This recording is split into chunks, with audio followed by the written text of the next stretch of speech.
یہ دو حدیثیں میں آپ کی خدمت میں ذکر کرتا ہوں۔ پہلی ترمذی کی ہے، ترمذی ہے 739 حدیث پاک، اور ابن ماجہ میں 1399 نمبر حدیث پاک ہے۔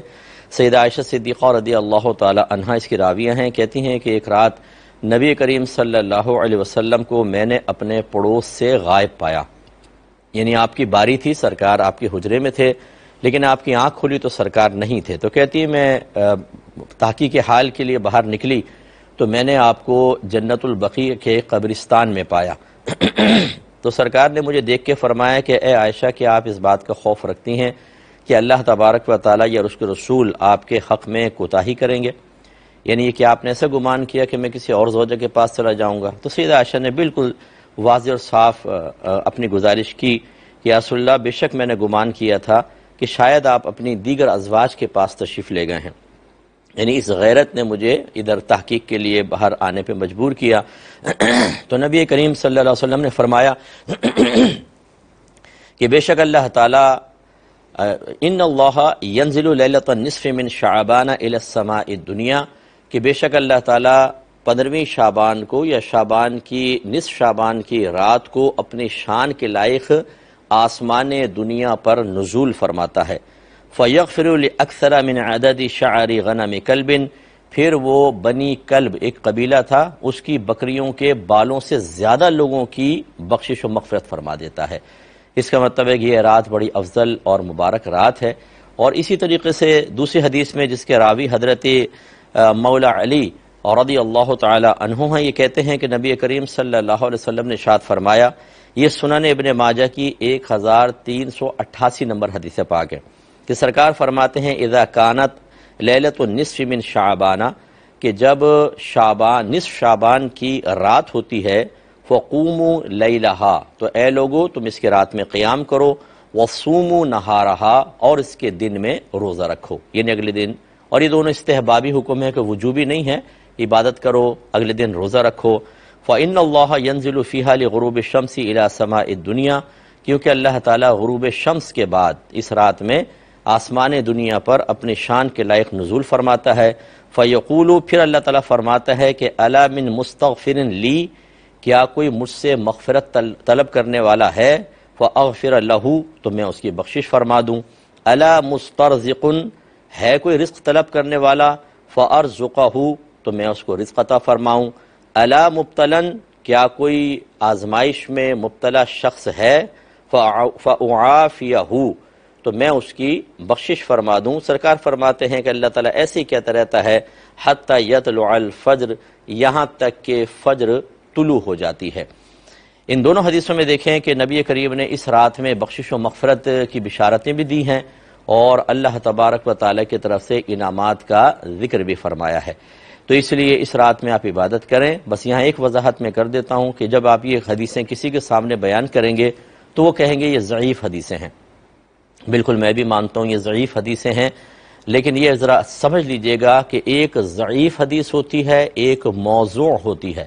موضوع کہتے ہیں جھوٹی حدیث کو، اور ضعیف کہتے ہیں اس حدیث کو جو سرکار سے متصل ہوتی ہے، وہ سچی حدیث ہی ہوتی ہے، لیکن اس کے بیان کرنے والے جو راوی ہوتے ہیں، راویان حدیث، ان میں کچھ کمی ہوتی ہے۔ کسی کا حافظہ کمزور ہوتا ہے، کسی کا تقوی کم ہوتا ہے، لیکن وہ حدیث جھوٹی نہیں ہوتی، پہلی چیز یہ۔ اور دوسری بات یہ ہے کہ جو محدثین ہیں وہ خود ارشاد فرماتے ہیں کہ ضعیف حدیث فضائل میں معتبر ہے، یعنی اس کا مطلب یہ ہے کہ ضعیف حدیث سے اگر کوئی فضیلت آپ ثابت کرنا چاہیں تو بالکل کر سکتے ہیں۔ میں معذرت کے ساتھ عرض کرتا ہوں، اگر کوئی سنے تو بالکل اس کا مطلب آپ اس پہ غور و تفکر کر لیجئے گا۔ میں کوئی مناظرہ نہیں کرنا چاہتا، خدا نخواستہ، کہ آپ بھی یہ بات پڑھتے ہیں کہ ضعیف حدیث فضائل میں معتبر ہے، پھر مطلقاً ان حدیثوں سے ثابت شدہ عمل کی نفی کرنا کیسا ہے؟ ایسا نہ ہو کہ یہ کہیں کہ ایسی کوئی رات ثابت نہیں ہے، یہ غلط ہے، اور میدان محشر میں نبی کریم یہ کویسچن کر لیں کہ میری حدیث کو رد کیوں کیا تھا؟ اگرچہ اس میں ضعف تھا، تمہیں کمزوری محسوس ہوئی راویوں کی وجہ سے، لیکن تم نے منع کیوں کیا امت کو اور مطلقاً انکار کیوں کیا؟ تو لہٰذا کیا جواب دیں گے؟ ایسی چیز جو حدیث سے ثابت ہے وہ تو سنت کہلاتی ہے، بدعت تو نہیں کہلاتی۔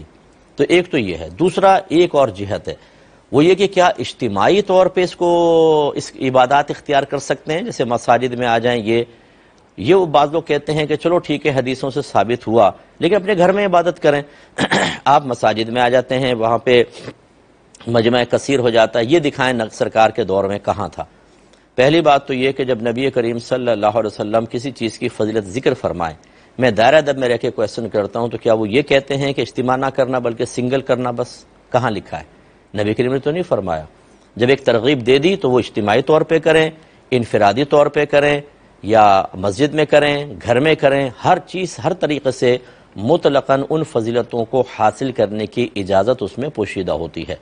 باقی یہ کہ نبی کریم صلی اللہ علیہ وسلم نے ایسا اہتمام کرتے نظر نہیں آئے، صحابہ کرام کرتے نظر نہیں آئے تو کوئی بات نہیں۔ خود صحابہ کی زندگی ہمارے سامنے ہے کہ جب انہوں نے دیکھا کہ دین کو تقویت دینے والا کوئی معاملہ ہے تو انہوں نے یہ نہیں دیکھا کہ نبی کریم نے کیا یا نہیں کیا، پہلے والوں نے کیا کہ نہیں کیا، انہوں نے اس کو اختیار کیا ہے۔ جیسے تراویح کی جماعت نبی کریم صلی اللہ علیہ وسلم کے دور میں نہیں ہوتی تھی، صدیق اکبر کے دور میں نہیں ہوتی تھی، لوگ تنہا تنہا پڑھتے تھے یا دو چار اپنی جماعت قائم کر لیا کرتے تھے۔ جب دور فاروقی آیا تو حضرت عمر فاروق رضی اللہ تعالی عنہ مسجد میں آیا اور آپ نے متفرق طور پہ لوگوں کو تراویح کی نماز ادا کرتے ہوئے پایا تو آپ نے فرمایا میں چاہتا ہوں ان کو ایک امام کے پیچھے جمع کر دوں، اور پھر انہوں نے ایک امام مقرر کیا، جماعت قائم ہوئی۔ آپ تھوڑا سا لیٹ پہنچے تھے، آپ نے جب جماعت قائم ہوتی دیکھی تو آپ نے یہ تاریخی جملہ ارشاد فرمایا نعمت البدعۃ ہذہ، یہ کیا ہی اچھی بدعت ہے۔ یعنی ہم نے بہت اچھا طریقہ جاری کر دیا کہ لوگ اجتماعی طور پر اب اس عبادت کو ادا کر رہے ہیں۔ انفرادیت میں بھی برکت ہے لیکن اجتماعیت کی برکت کسی پر مخفی نہیں ہے۔ تو یہ تو صحابہ کرام کا طریقہ ہے۔ اگر لوگ متفرق طور پہ کریں سستی آئے گی، تھوڑا کریں گے سو جائیں گے یا کریں گے نہیں۔ اگر ایک اجتماعی عبادت کا اہتمام کر لیا جاتا ہے صحابہ کرام کی سنت سمجھتے ہوئے اور دیگر ہمارے اکابرین کی تعلیمات کے تقاضے کے مطابق، اور لوگ بستر چھوڑ کر، روڈیں چھوڑ کر، آوارہ گردیاں چھوڑ کر، ہمارے بچے سوشل میڈیا پر گندی چیزیں دیکھنے کو چھوڑ کر، آوارہ گرد دوستوں کی صحبت چھوڑ کر، فضول کھیل کود چھوڑ کر اللہ تعالیٰ کی بارگاہ میں حاضر ہو کر عبادت ادا کریں، گناہ سے بچیں، درجات کی بلندی کا سامان کریں، گناہوں کے کفارے کا سامان کریں، نیکیوں میں اضافے کا سامان کریں، تو اس میں کون سی شرعی قباحت ہے مجھے یہ بتائیے۔ اس لیے میں تمام بہن بھائیوں سے گزارش کرتا ہوں کسی سے آپ کو جھگڑا نہیں کرنا، کسی سے بحث نہیں کرنی، کوئی نہیں کرنا چاہتا کوئی بات نہیں آپ کیجئے، ٹھیک ہے۔ کسی کو منوانا ہمارا کام نہیں ہوتا، ہمارا کام ہوتا ہے سمجھانا اور بتانا، یا ہم خود برکات کو حاصل کریں۔ اس رات میں ہو سکے، یہ رات شروع ہوتی ہے غروب آفتاب کے بعد شروع ہو جاتی ہے اور طلوع فجر تک رہتی ہے، جتنا موقع ملے جب موقع ملے آپ عبادت اختیار کریں۔ یہ قیام کوئی فرض یا واجب نہیں ہے لیکن کریں گے تو انشاءاللہ برکات حاصل ہوں گی۔ چاہیں تو پھر اگلے دن کا روزہ بھی رکھ لیں، یہ بھی باعث برکت ہے، نہیں رکھیں گے تب بھی آپ گناہگار نہیں ہوں گے، لیکن کریں گے تو انشاءاللہ برکات پائیں گے۔ جیسے نبی کریم صلی اللہ علیہ وسلم نے واضح بشارت عطا فرمائی کہ اس رات میں اللہ تعالیٰ بنی کلب کی بکریوں کے بالوں سے زیادہ لوگوں کو جہنم کی آگ سے نجات عطا فرماتا ہے۔ اللہ تعالیٰ سمجھنے کی